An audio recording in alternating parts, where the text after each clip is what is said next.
The only problem is I keep forgetting that I need to mute the microphone. It's kind of a new setting that Vimeo has. So, welcome to Morning Manna for the second time. If you were joining me for the first time on this eighth day in the month of April. We're back here at my desk, a place where I work. It's a place where I pray, a place where I wrestle through the scripture, where I pay bills, I shop, I even follow my sports teams. But there was a time when I actually dated Marla through a computer screen. It happened like this. We had known each other for several years in college, and even the first year after graduating.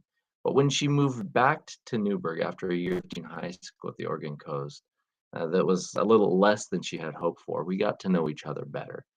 And as we got closer, we started having feelings for each other, but we really didn't think it would lead anywhere. For one thing, she was applying for jobs, nanny jobs on the East Coast. And for another, my job at that time, I was traveling with the mission and I'd be gone for months at a time. So it was one of these trips. It was a 3-month trip that she took me to the airport back in the days when she could actually walk me to the gate. And I got on that airplane thinking that I would probably not see her again. But she did something kind of sneaky. She had put a card in my suitcase that I was to find later. And when I found it, it was a sweet card. It was a sweet gesture. It was cute, but I couldn't just let her have the last word. It couldn't have ended just like that. I had to at least say thank you. So I wrote her an email, kind of sweet, back to her, thanking her for the card. And then she wrote back. And so we started exchanging this international ping pong emails. I mean, it was like an international ping pong match. So it was getting to know her. I would spend as I could. I would spend as much time as I could writing, telling her what we were doing, what we were seeing, how I was feeling, and then I would read and reread again what she would reply. It our correspondence, we printed these out eventually, and it became kind of a book, and it just grew thicker and thicker. This is how we got to know each other, really. This is really how we fell in love. But something even with all of this was missing, that actually being together physically, the ability to look over and simply see her face. And I hear about couples who have gotten similar starts and with the circumstances, whether they meet in an internet chat room or a virtual group, they may never have been together physically in the same place, but they spend hours, weeks, months, years getting to know each other on a computer screen, typing back and forth, messaging. And in truth, these type of romances, these distance romances have been along far before computers, far before email. As we've heard of couples with letters. I mean, back in the Second World War, we heard of couples who would start writing each other when one was in the battlefield and one was back home, and feelings grow. But all of these things, no matter how often or how frequent they are with the development of technology, communications, no wonder how wonderful they can be. It's not the same as being in the same room. Eventually, we want to be and we need to be in the same room so that our eyes can see the face of this person who we've been getting to know. We want to see them.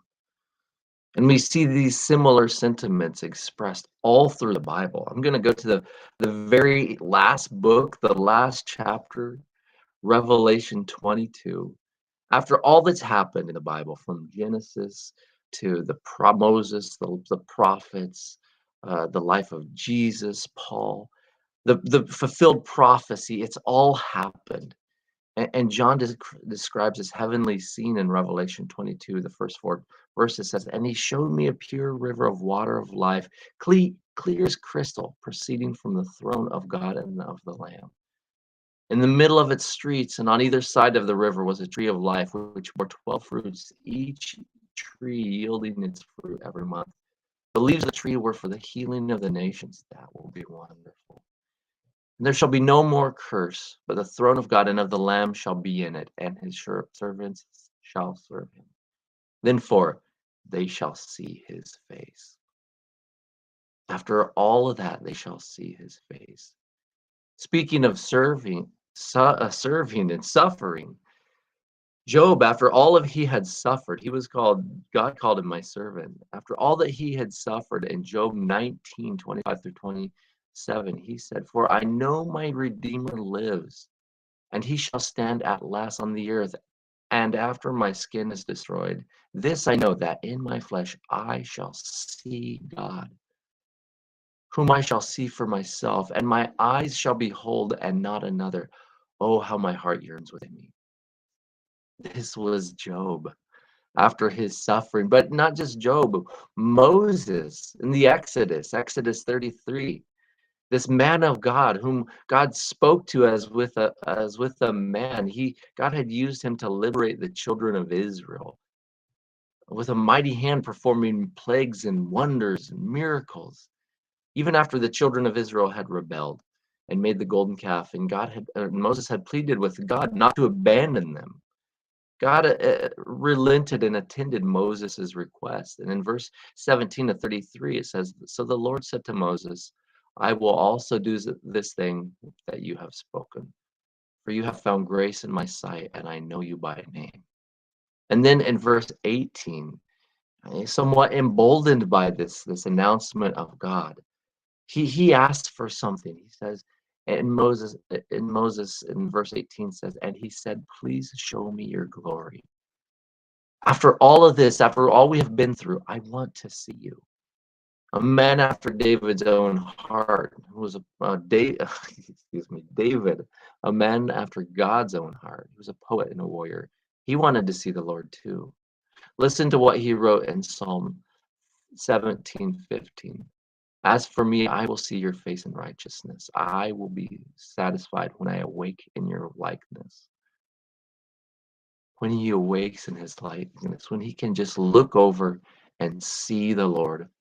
But more than just see him, when we see him as he is, it will have a transformative effect on us. Listen to what John, who was referred to as the apostle of love, listen to what he wrote about seeing him in 1 John 3, 1 through 3. "Behold, what manner of love the Father has bestowed upon us, that we should be called children of God. Therefore, the world does not know us because it did not know him. Beloved, now we are children of God, and it has not yet been revealed what we shall be. But we know that when he is revealed, we shall be like him, for we shall see him as he is." This seeing him is going to transform us. But before that, in verse 3, he says, "And everyone who has this hope in him purifies himself just as he is pure." We know that seeing him is going to be wonderful for those of us who believe. But seeing isn't believing. For a lot of people saw Jesus. A lot of even the Pharisees saw what Jesus did. But for but those of us who love Jesus, who have fallen in love with him through the pages of his scriptures, which is his love letter to us. And it's the Bible, for which I'm extremely grateful.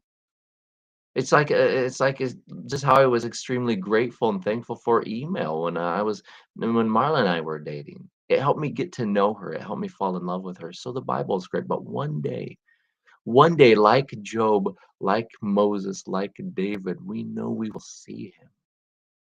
And that will be the start of a whole new phase in our relationship with him. And what a day that will be.